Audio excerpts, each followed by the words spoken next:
মানুষ বিয়ে করে কেন? বিয়ে মানুষ কেন করে? তার অনেক কারণই আছে এবং বিভিন্ন মানুষের ক্ষেত্রে তা বিভিন্ন রকমই হয়ে থাকে। কারো বয়স হয়েছে বিয়ে করার, তাই বিয়ে করছে। কারো চাকরি হয়েছে তাই। কেউ দীর্ঘদিন পড়াশোনা করছে কিন্তু পড়াশোনা শেষ হচ্ছে না, কিন্তু বয়স বেড়েই যাচ্ছে তাই বিয়ে করছে। কেউ বা প্রেম করছে তাই। কারো দাদি বা নানি চাচ্ছে তাই। বিভিন্ন কারণে মানুষ বিয়ে করে। এসব কারণের মূল কারণ হচ্ছে মানুষকে বিয়ে করতে হবে, তাই কোন কিছুকে উপলক্ষ করে মানুষ বিয়ে করে।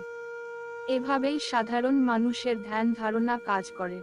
বর্তমানে বিয়ের বাজার কেমন যাচ্ছে? এজন্যই বাজার বলছি কারণ এখন তা টাকার সাথে সম্পর্কিত। টাকা ছাড়া যেমন বাজার করা যায় না, তেমনি বিয়েও করা যায় না। রাসূল এর জামানায় লোহার আংটি, জুতা, স্যান্ডেল, মোহর দিয়েও বিয়ে হতো। কিন্তু এখন সেটা কল্পনারই বিষয়। বাস্তবে লোহার আংটি, জুতা, স্যান্ডেল দিয়ে বিয়ে করা সম্ভবই নয়।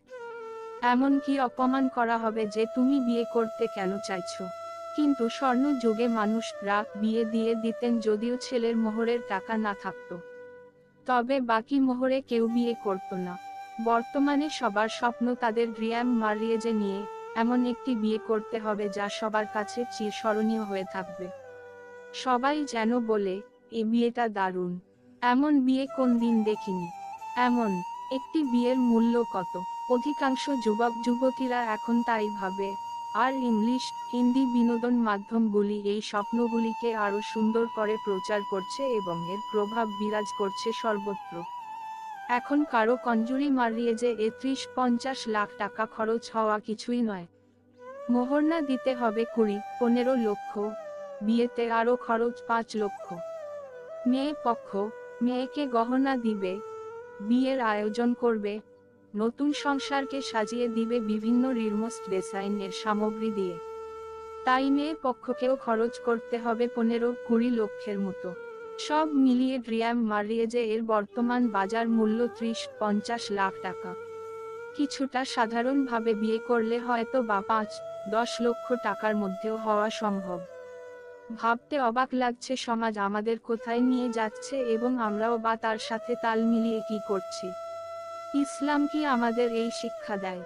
এসবই হচ্ছে পাশ্চাত্যের কুশিক্ষা, যা অনেকে আবার এটাকে রিলমোস্ট ট্রেডিশন বলে থাকে। কিন্তু দিনদার যুব সমাজের উপর এর প্রভাব কেমন পড়ছে? দাড়ি রাখা ছেলের সাথে বিয়ে দিব না, কারণ দাড়ি নিয়ে নানান সমস্যা বলে শেষ করা যাবে না, তাই ওই ঝামেলাতে যাওয়া যাবে না। আর রাজি যদি হয়েও যায়, তবে ছেলে কি করে, মহর 10-15 লাখ টাকা দিতে পারবে কিনা ইত্যাদি। তাই একটি সাধারণ পরিবারের দিনদার ছেলে তাদের মতোই সাধারণ পরিবারের মেয়েকে বিয়ে করার সাহস করতে পারে না। যেহেতু মেয়ে পরিবারের চাহিদা অনেক বেশি। এই ক্ষেত্রে সমাজ বা পরিবারগুলো নিজেদের পরিবর্তন না করলে জাতি সফল হতে পারবে না, এই দুনিয়াতে বা আখিরাতে। কারণ বিয়ে করতে না পারার কারণে বিভিন্ন ফিতনায় পড়তে হচ্ছে দিনদার সাধারণ ছেলে মেয়েদের। ছেলেদের চোখ চলে যাচ্ছে রূপবতী নারীদের দিকে, মন চাইছে তাদের সাথে কথা বলতে, সেই সাথে ইবলিশ অন্তরঙ্গ বন্ধু হয়ে তো সর্বদা পাশে আছেই। ফিতনা থেকে বাঁচার উপায় বিয়ে, কিন্তু তা যেন একটা অবাস্তব স্বপ্নের মতো। জুতা স্যান্ডেলে তো মেয়ের বাবা বিয়ে দিবে না, কারণ ছেলের ঘাড়ে অতিরিক্ত মোহরার বোঝা না দিলে মেয়ের ভবিষ্যৎ অন্ধকার। যে কোনো সময় মেয়েকে তালাক দিয়ে দিতে পারে। রাসূল সাহাবীদের একদিন বললেন, স্বামী স্ত্রী সহবাস করলে সাতকার সোয়াব হয়। সাহাবীরা অবাক হয়ে জিজ্ঞাসা করলেন, এ আবার কেমন করে হয়?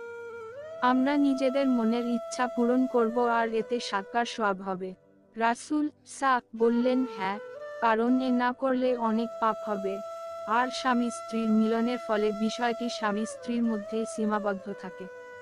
জাহেলি যুগে মানুষ মেয়েদের বিয়ে করত ভোগ করার জন্য, স্বর্ণ যুগে মানুষ বিয়ে করত পাপ থেকে বাঁচার জন্য। আর পাপ থেকে বাঁচার জন্য বিয়ে করাই হচ্ছে বিয়ের মূল উদ্দেশ্য। এই জন্য লক্ষ্য রাখতে হবে আমার ছেলের দ্বারা তো পাপ হচ্ছে না, আর পাপের আশঙ্কা থাকলে উচিত হবে তাড়াতাড়ি বিয়ে দিয়ে দেওয়া। কিন্তু তাড়াতাড়ি দেই কি করে, আমার ছেলে বউকে খাওয়াবে কি? এভাবে ছেলেকে বিয়ে দিলে সমাজ, আত্মীয়রা কি বলবে? আর বিয়েই বা দিব কি করে মোহর না, বিয়ের খরচ তো আর কম না। নাতি নাতনি হলে আরো ঝামেলা। তার থেকে ছেলে চাকরি পাক, বিয়ের টাকা করুক, সমস্যা কি? এত তাড়াতাড়ি বিয়ে না করলেও চলবে। ছেলে মাস্টার্স করছে, কিন্তু চাকরি নেই। দিন চলেই যাচ্ছে, মাথায় টাক পড়ে যাচ্ছে, কিন্তু কেউ পরকালের চিন্তা করে না। আর পরকালের চিন্তা না করলে পাপ থেকে বাঁচার আবার প্রয়োজন কি? এখন যদি মারা যেতে হয়, তবে আল্লাহর কাছে কি জবাব দিব? চোখের গুনাহ, ছোট গুনাহ, বড় গুনাহ, কবিরা গুনাহ ইত্যাদি। একটি ছেলে একটি মেয়ের অবৈধ সম্পর্কের গুনাহ হলো কবিরা গুনাহ। এটা বয়সের দোষ, এখন সবাই তাই করে। এটা সাধারণ ব্যাপার, মেনে নিতে হবে। আগেকার যুগ তো আর নেই, তাই বর্তমানে পাপ কাজ সাধারণ ব্যাপার, বিয়ে স্বপ্নের ব্যাপার। এবং স্বর্ণ যুগে বা সাহাবীদের যুগে পাপ কাজ ছিল স্বপ্নের ব্যাপার, আর বিয়ে ছিল সাধারণ ব্যাপার। আল্লাহ যেন আমাদের বুঝার, মানার, পাপ থেকে বাঁচার তৌফিক দান করেন, আমিন।